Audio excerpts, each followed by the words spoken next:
Hello and welcome to Eye on Africa for all the latest from across the continent here on France 24. Coming up on the show, as the ANC leadership conference gets underway in South Africa, party positions are on the line.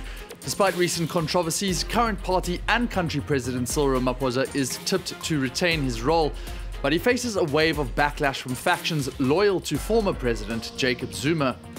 Then, with the International Migrant Day fast approaching, we shine a light on the untold stories of the perilous crossings across the African continent. I speak to the International Organization for Migration in Chad, where 27 people recently lost their lives in the sands of the Sahara. And there's still plenty to cheer for supporters of the Atlas Lions as Morocco prepare for their final World Cup clash against Croatia. Walid Regragui's men have the chance to finish third in Qatar, having already created history for African football. Thanks for joining us. South Africa's ruling party, the African National Congress, began their elective conference in Johannesburg on Friday. Over 4,500 delegates are preparing to vote this weekend for the ANC's top positions, most importantly, party president. Current President Cyril Ramaphosa, recently embroiled in the Phala Phala Farmgate scandal, is facing stiff opposition from several members, notably former President Jacob Zuma and his supporters. Zuma, who was recently released from prison on illegal medical parole, has raised the stakes, bringing last-minute private criminal charges against Ramaphosa, but experts say he has no case. Our South African correspondent Nadine Taron brings us this story from the Nasrec Convention Centre in Johannesburg. It appears to be a party conference like any other, but never before has the ANC been so openly divided between supporters of President Cyril Ramaphosa and former President Jacob Zuma. Outside the conference hall, senior and former ANC leadership showed their support for a separate gathering of military veterans. The ANC's disgraced former General Secretary was one of the rebels against Ramaphosa. This is a conference, it's a do or die. Jacob Zuma is a delegate of a branch. He's not just going to sit there. He's going to debate.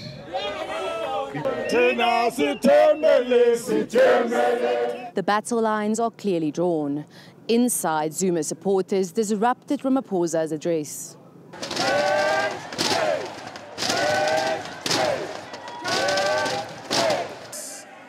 We've been in existence for 110 years, and this is not the time to come and display this type of disorderly behavior.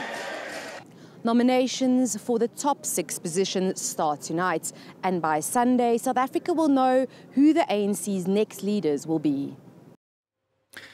Sunday, the 18th of December, marks International Migrants Day, a day set aside to recognize the importance of migrants, but also to remember the many millions of victims of forced displacement. Migrants across Africa are often compelled to make perilous journeys, some at a huge human cost.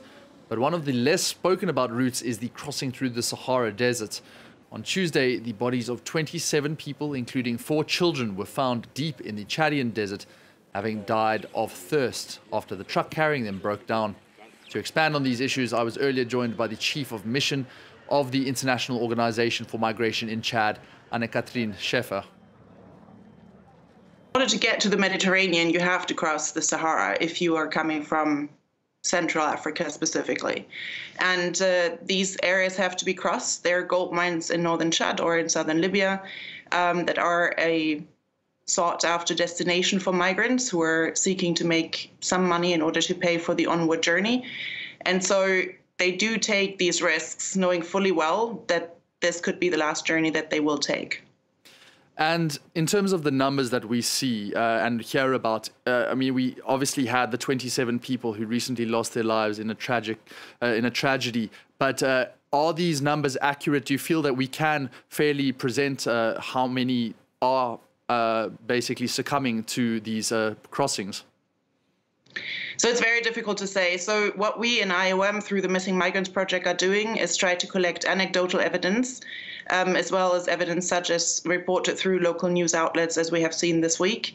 But we must assume that this is anecdotal evidence and not much more, because the focus has been on the Mediterranean, and research into migrant movements in the Sahara have been very much underfunded. So at this stage, we know that there are about 400 to 500 people a day crossing northern Chad. How many of them go missing remains an estimate, because we just don't have the capacities in order to have full research into everything that is going on in the desert. So in terms of authorities and people you can call upon to help alleviate the situation, what would you like to be seen done? I mean, there is an extraordinary amount of solidarity when moving through the desert. We do it ourselves, and whenever we find a truck or a car that's broken down, one does provide help. We have received this help ourselves many times. I think what is really necessary is that search and rescue operations, as well as research into migrant movements, but also work in the communities in order to alleviate the reasons why people leave in the first place and take this risk, are going to be necessary and are going to be much more important going forward as well. Moise Katumbi, a businessman and former governor in the DRC, has announced he will stand in the country's presidential election in December 2023. Katumbi, the current president of TP Mazembe Football Club, will be running against current president Felix Tshisekedi, who has announced his intention to run for a second term, despite clashes over the results. Let's take a listen to the announcement from Katumbi.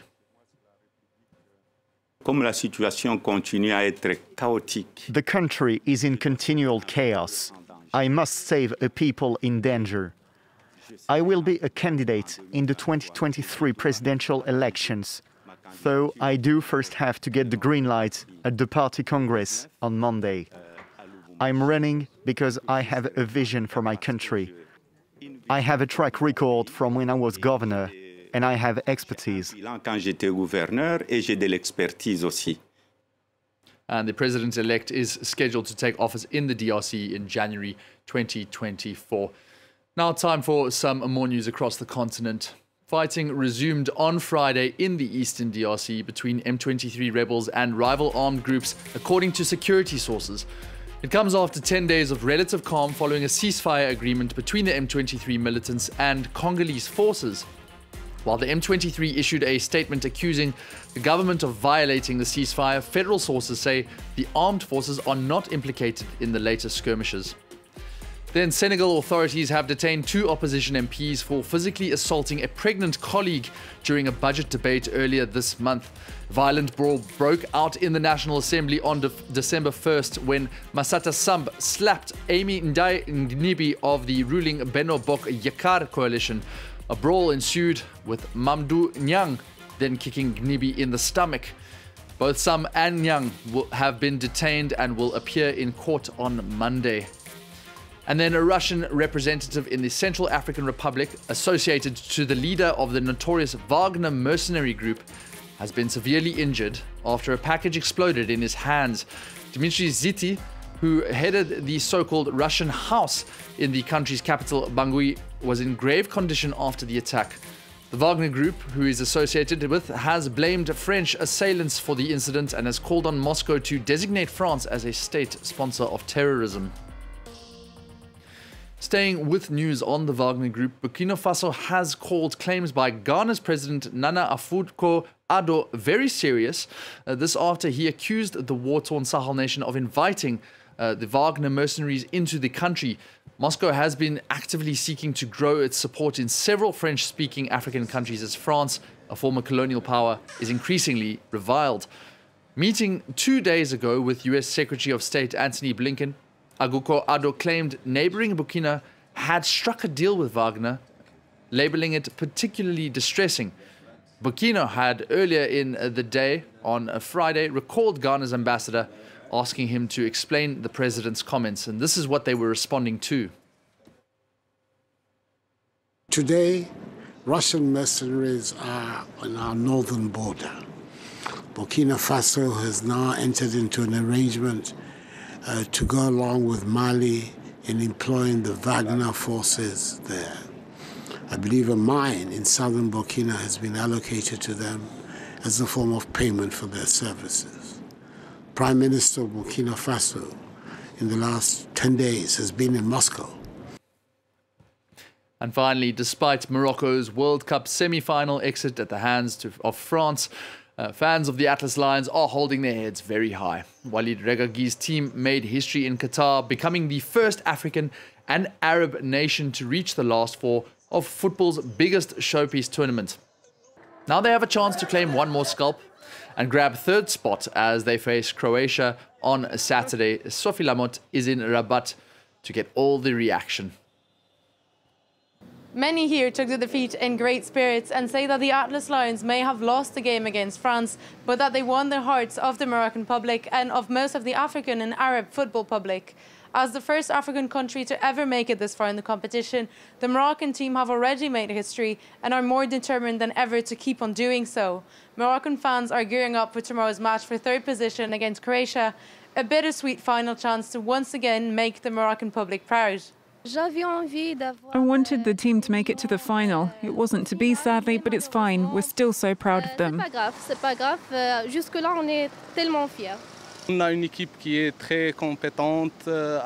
We have such a strong team, and the coach is really good. He changed mentalities in the African and Arab world.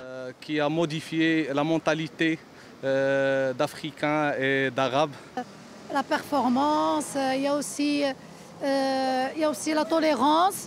They gave an amazing performance, but also showcased tolerance and religion. Our players were well behaved and didn't use force or violence. Whatever the results of tomorrow's match, one thing is for sure, the Atlas Lions will be welcomed as champions here in Morocco when they come back from Qatar. And beyond the symbolism, it's now clear that the Atlas Lions are a force to be reckoned with in the world of football. Morocco has actually already applied 6 times to host the World Cup, and they've even made a bid to host the next competition in 2026, but they lost it to the Americas trio. It will be hosted by Mexico, the US and Canada, but Moroccans hope that their landmark performance in this World Cup will help them win the bid to organise the 2030 competition. And of course, all the reactions to that game will be on the World Cup special show here on France 24. Well, that's all the news we have across Africa, on the Eye on Africa for now here on France 24. But there's plenty coming up.